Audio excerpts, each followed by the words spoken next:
Assalamualaikum warahmatullahi wabarakatuh. Pada video kali ini saya akan membahas mengenai masa kejayaan Turki Utsmani.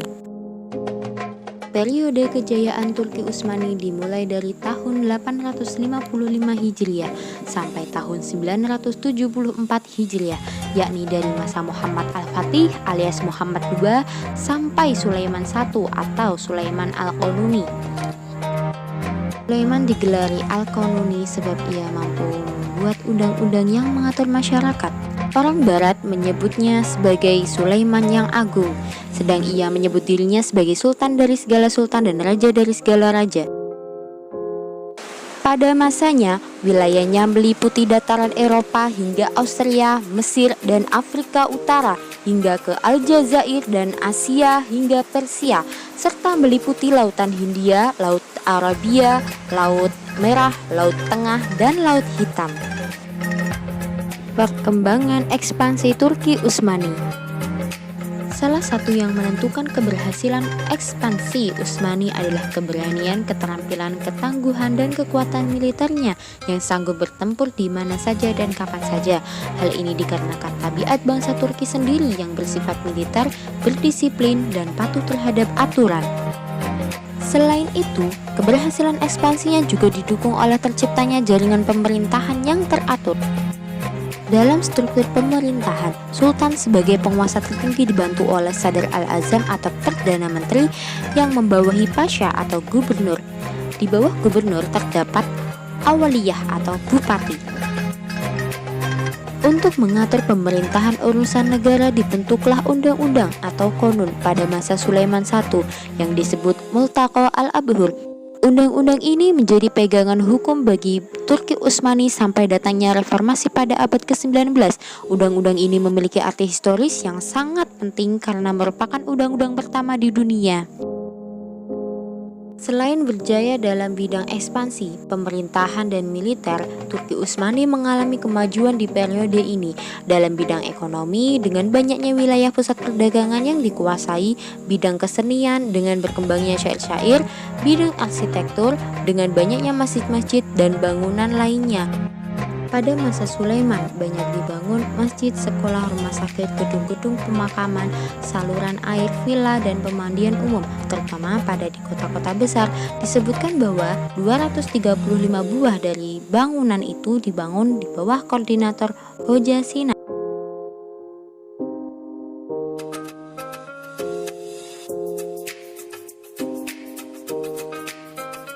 Konsep arsitektur Utsmaniyah lebih berpusat pada masjid.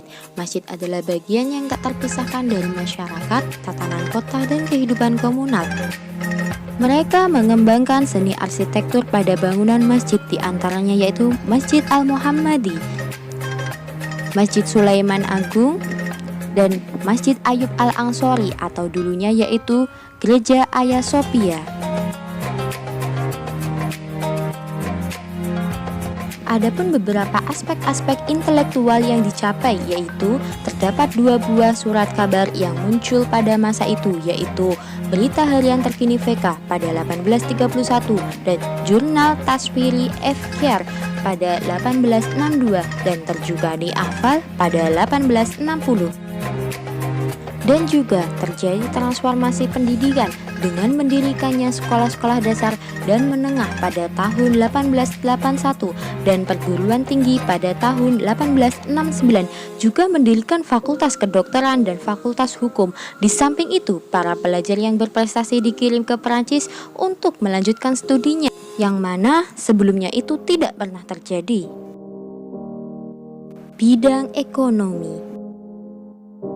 Pada masa pemerintahan Utsmaniyah menerapkan kebijakan pengembangan bursa Adrianopel atau Edirne dan Istanbul sebagai pusat perdagangan dan perindustrian yang besar karena para pedagang dan pengrajin memainkan peran besar dalam pembentukan metropolis baru. Dasar ekonomi Utsmaniyah sangat terkait dengan konsep dasar negara dan masyarakat Timur Tengah. Tujuan utama negara waktu itu adalah memperkuat dan memperluas kekuasaan.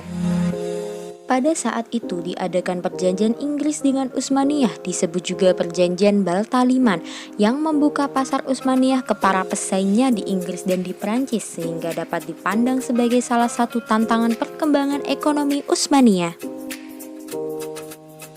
Dengan mengembangkan pusat dan rute perdagangan, mendorong rakyat memperluas lahan pertanian di negeri itu, dan mendorong perdagangan internasional melalui jajahannya, pemerintah berhasil melaksanakan fungsi ekonomi dasar di seluruh Kesultanan Utsmaniyah.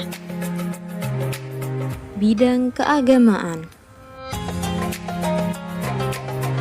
Dalam tradisi, agama memiliki peranan penting dalam kehidupan sosial dan politik. Pihak penguasa sangat terkait dengan syariat Islam, sehingga fatwa ulama menjadi hukum yang berlaku.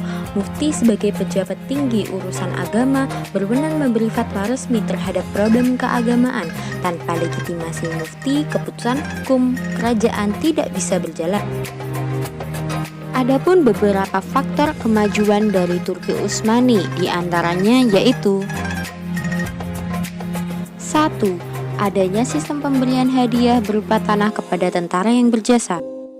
2. Tidak adanya diskriminasi dari pihak penguasa. 3. Kepengurusan organisasi yang cakap. 4. Pihak Turki memberikan perlakuan baik terhadap saudara-saudara baru dan memberikan kepada mereka hak rakyat secara penuh.